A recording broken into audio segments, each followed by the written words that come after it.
Hello guys, I watched a really messed up video today called Sweet Apple Massacre, and my dog's barking in the background, so I have to be louder than it. No, I'm loudest, you can't be, no, stop barking! Stop barking! I'm sorry. Well, watch the video, because I didn't enjoy 1 second of this reaction video. Stop barking!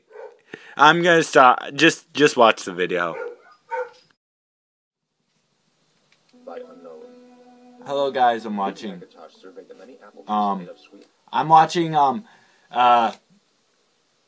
Sweet Apple's Massacre. This is my reaction video. I'm playing it on my Wii, hope it doesn't freak out. I made an introduction. Everything you want to see is in the introduction video. So let's get to this. It was nearly apple buck season once again, and it looked as though they would be having a bumper harvest this year. He nodded, satisfied. His sister Applejack walked up beside him. "Whoa, boy, howdy. I sure am glad you ain't injured this time, Big Macintosh," she said. "Why, there's even more apples on them trees than last year." "Yup," Big Macintosh replied in his characteristic manner. "Them's a lot of apples." Applejack was silent for a moment, enjoying the feel of the slight breeze against her blonde mane. "Say, I don't suppose you've seen Apple Bloom anywhere, have you? I've been looking for her all day, and she ain't nowhere to be found." There's so many clothes on my thing. "Sorry, sis. Can't say I have. Darn, that silly filly's probably gone off somewhere with her friends. I just hope she ain't getting herself into any mischief, or else there'll be hay to pay."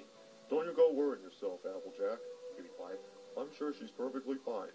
But anyway, I need to go back to the barn. I gotta go and press some apples for some of my home-brewed apple cider. I hope picked a few apples earlier specially, all nice and plump and ripe, and they ain't gonna press themselves." Applejack laughed. "You sure do love your cider, don't you? Just make sure Apple Bloom don't get her hooves on it again. We all know what happened last time."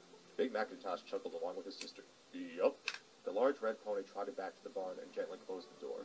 He opened up a trapdoor with his mouth and went down the steps into an old disused apple cellar. Usually it was just filled with junk, scrap metal, old worn-out plows, old rope, and various other bits and bobs that had outlived their usefulness. Big Macintosh often came down here when he wanted to get away from the world, to withdraw for a little while for some peace and quiet. Today was different, however. The old rope, at least, had found a new use. Because in the cellar space were Apple Bloom and her fellow cutie marker singers, Sweetie Belle and Scootaloo, bound and gagged, propped up against the wall. 3 pairs of scared, round eyes looked up at Big Macintosh as he approached. "Now then, you little fillies," he said, as placid as ever, "you all need to learn a lesson. You need to learn not to mess around with Big Macintosh." "All I want is some peace and quiet," he said, looking directly at Apple Bloom. The little red-haired filly cowered under his gaze. "All I want is a quiet life, without all you cutie mark crusaders running around the place, making with the noise. When I'm finished with y'all, there gonna be no noise from you ever again." As Big Macintosh I don't like the way this is going. Struggling to get off the ground. Big Macintosh laughed and grabbed one of her wings. He twisted, at first slow, watching the pain visibly grow in her eyes, but then tore hard, smiling slightly as he heard the snap and the muffled whimper that came from Scootaloo. He then threw her to the ground. "Your wings are useless, you silly filly," he said pleasantly. He then went to a toolbox and took out a rusty knife with a jagged blade and dropped it in front of the 3 fillies. "I'm going to take off those gags now," he said. "The first one of you to scream gets their tongues cut out." He took off Sweetie Belle's gag first. She looked up at him with terror, but managed to stay quiet. Next was Scootaloo. She let out a strangled whine and was breathing heavily, still in horrendous pain from her broken wing, but managed to resist the temptation. Finally, he removed the gag from his sister, Apple Bloom. She stared at him with her large round eyes, filled with fear and incomprehension. This was Big Macintosh, after all, her big brother and the gentlest of souls. Wasn't he?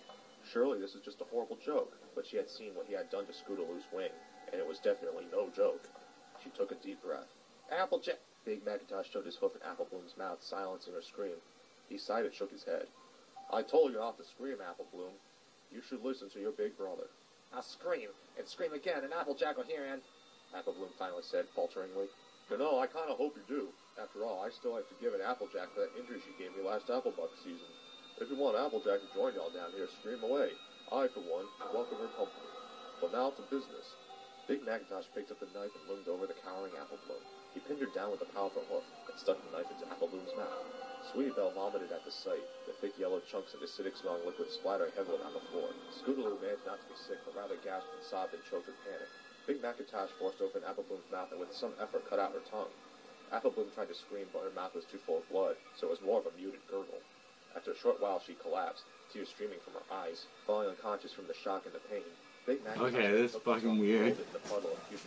Yeah, real fucking weird, real fucking crack. Scootaloo shook her head and vigorously cast him a defiant glare. "If Rainbow Dash was here, she would kick the crap out of you, you maniac." Big Macintosh shrugged. Well, she ain't. And anyway, I wouldn't be so sure about that. Rainbow Dash ain't as tough as she likes to make out. He shoved the vomit-covered tongue into Scootaloo's mouth and used his hook to clamp her mouth shut. Don't you go trying to spit it out now, he said calmly, with a little laugh and the filly struggled and squirmed. Didn't your mother ever tell you how important it is to chew your food? Scootaloo put effort to get through the skin, bone, and The reason why I stopped recording because it got really, really fucked up really quick, and I was actually gonna do a creepypasta review on this, but I'm not so sure anymore. This actually pretty fucked up. I don't know if it's this reading or what the fuck ever. I'm just not doing it because, oh my gosh, fan fictions. What is the internet? The internet these days, and it just got really fucked up really fucking quick.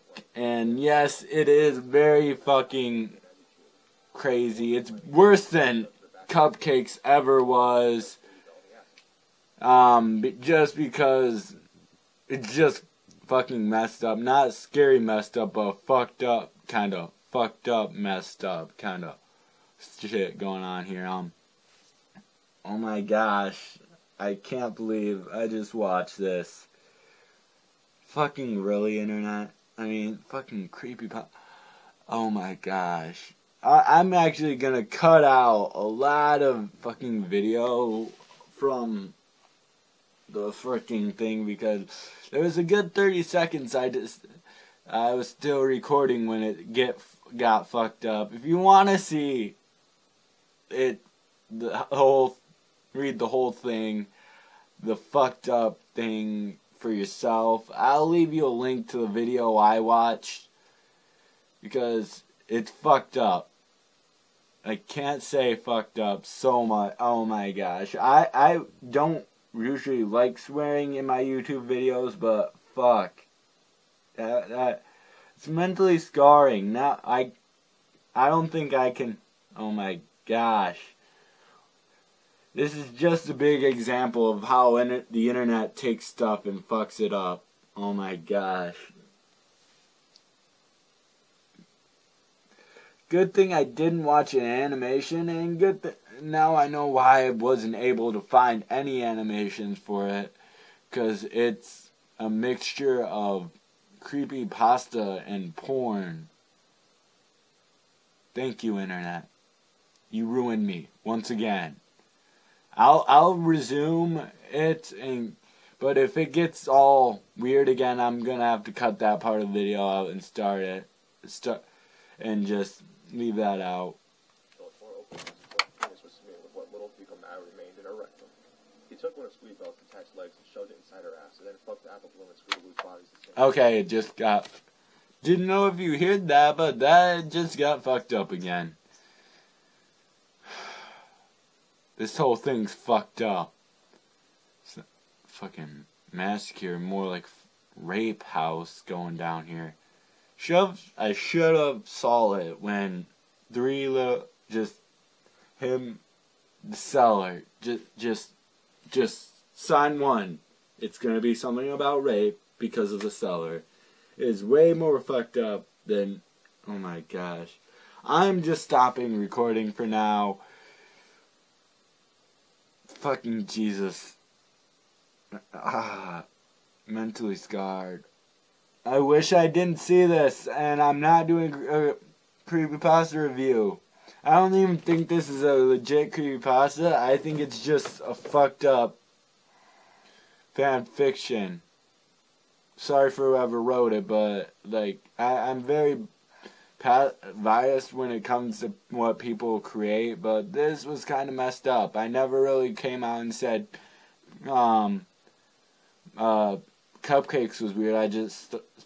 Cupcakes was fucked up, but I said it was weird because it was weird, but this is fucked up. It's not scary at all. It's fucked up. It's messed up. Really messed up. Nah, I just can't believe it.